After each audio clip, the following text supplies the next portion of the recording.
Ladies and gentlemen, what's going on? It's your boy Ruben. You know what it is. New week, new video. I'm going to go ahead and just bang this one out. Remember to like, subscribe, share, comment, so I can get back to you guys in response, right? And with that being said, Bradley Beal, big news over the weekend, traded to the Phoenix Suns for basically toilet paper and chips, right? And it's a deal that's flabbergasting considering what the Wizards got in return. Now, Phoenix kind of blew their entire wad on the Kevin Durant deal, so they didn't have a lot to move outside of CP3, who I believe is 37, and I don't think he's a 82-game starting point guard anymore. Where I think he is valuable is I do think he's one of those guys that can, just his sheer presence can make your team better. But Washington, we don't know what they're going to do. And in fact, as of, this video, they're talking about that they don't expect Chris Paul to be in Washington. The deal is actually not even final because they're trying to see if they can take any, set up any kind of third-way trade to send CP3 to a contender. I'll get to it maybe in another video if you guys are interested, but I think CP3 to Boston would have made a lot of sense. It's actually my favorite move for him. They need that point guard. When Malcolm Brogdon got hurt, that became a big issue. That's why they brought him on, is because they need that floor general and a guy that can get you in and out of offense. I think too often they got caught up in kind of hero ball between Jaylen Brown and Jason Tatum, and they didn't really set up good offense, right? But that's a deal for a separate video. This is about Bradley Beal. Now, on one hand, I'm kind of on the fence with the Bradley Beal trade, right? Because I don't love it, but I'm not ready to go as far as to say it can't work or it won't work. And the reason for that is because it's too early in the game. You got the draft coming up, and while Phoenix, I don't think they have anything to do with the draft. But I got to see what they do. What do they do with DeAndre Ayton? Because I got to believe that they're going to move him for some supplemental pieces. Who are the supplemental pieces, and who are the free agents that you sign? I got to see the finished product before I tell you how I feel about it. I thought it was a move that was a little unnecessary for Phoenix, considering that I think they had enough already with Devin Booker and Kevin Durant. A lot of people are saying they didn't have, depth, and I actually disagree. I think they had the depth on the roster, but they spent zero time trying to cultivate it. I think TJ Warren can score. He's another 6'8" small forward. I think Terrence Ross is a microwave scorer, but you saw those guys get very few minutes, and they were never able to establish any kind of routine or rhythm. As a Knicks fan, I felt like, we suffer from a similar issue in that we have young players, but Tibbs, once they make a mistake, he pulls them. Like, with certain situations like that, as a coach, you can be coaching too tight. I know it's the playoffs. I know, you want to win every game, but you do have 7 games that you can push a series to. So we all knew that Kevin Durant and Devin Booker were going to eventually run out of gas. You had to try to figure something out with your bench, and I just think they never gave it really a chance, to be honest with you. Some of it's Kevin Durant's fault because he got hurt, and they were never able to kind of really establish that going into the playoffs, the chemistry in general. But back to Bradley Beal. On the Washington Wizards front, I can't believe they pulled that trigger. I don't know what they're thinking considering what they got back. I have to imagine they could have got anything more from another team. Now, I know Bradley Beal had the no trade clause, which kind of hampered deals, but they didn't get a single first-round pick from what I understand. They got pick swaps, which I believe are, what the picks that are left over after the KD deal. They're able to, I guess just swap. But you can't imagine this is going to be worth much considering, the power you just gave the Phoenix Suns. Now, back to what I was saying about being on the fence.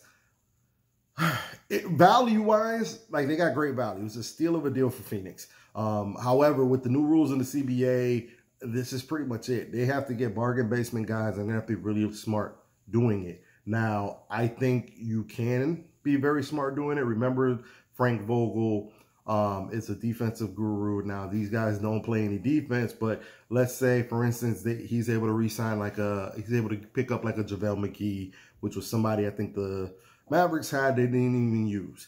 I think Frank Vogel knows how to use guys that people don't even value anymore, like a JaVale McGee. Remember that the Lakers won a championship with JaVale McGee and Dwight Howard as their primary bigs, outside of, obviously, Anthony Davis. I think if anybody can make that happen, it's Frank Vogel. That's a plus when considering that. But you also got to wonder about the plan and who's, strategizing this, because you have to understand that these guys don't play defense, and these are 3 ball-dominant players. Kevin Durant likes to kind of take the backseat and get in where he fits in. That works great, but you're talking about a very high volume, short, small, non-defensive player. Devin Booker plays. He's not a great defender, but he's a willing defender, and you got to wonder how that chemistry is going to work. And then you've strapped yourself to Bradley Beal because he has the no trade clause. And then obviously, you're not, if things don't work out, you're probably not going to trade Kevin Durant with everything you gave up. So as a Knicks fan, I'm happy to hear, and hopefully, things blow up in their face and maybe Devin Booker demands out and we can slide in there. But I digress because it's not a Knicks video. But anyway, the reason I'm on the fence just in general is because I'm not sure Bradley Beal's a winning player. As a Knicks fan, he's somebody that's been on the board for us as a potential, player that we can go after, because we've been linked to every star player since, the new regime, Leon Rose, has taken place. And I have a friend who's a Miami Heat player, not a Miami Heat player, fan, excuse me. And he's mentioned Bradley Beal in the past, and I told him, I'm not sure he does anything for the Miami Heat. And what I mean by that is, whatever deal the Miami Heat have to work out, I'm pretty sure it's going to include Tyler Hero. And while Bradley Beal is a better player than Tyler Hero, I just wonder if his impact on the overall game is not the same. Tyler Hero, they give him the ball, let him kind of do his thing and get his points, that he's their best scorer. Bradley Beal would slide right into that role, and I think it would be a lot of the same thing. Not to mention that they play, motion offense, which Bradley Beal early in his career was great off catch and shoot and things like that. But, you have cheaper, younger options that can do that. And ultimately, by not a winning player, I've seen plenty of Washington Wizards games where he's, that guy, he's going to get you hella stats. He's on a bad team. They're going to handle the ball and they're just going to let him cook. But when it comes to the fourth quarter, oftentimes I've seen him disappear. And then he's not going to help you on defense. And that's when he's not injured. So on its face, it's great value because of what the Suns sent out and brought back. But I don't think it was needed. And then, again, with the new CBA rules, this is the team. So this has to work. There's so much talent, it's hard to believe that it can't work, that it wouldn't work. But let me throw this at you, right? So you got all these scorers that don't play defense, and then you got to wonder about the chemistry of the team. You got to be able to put a team together.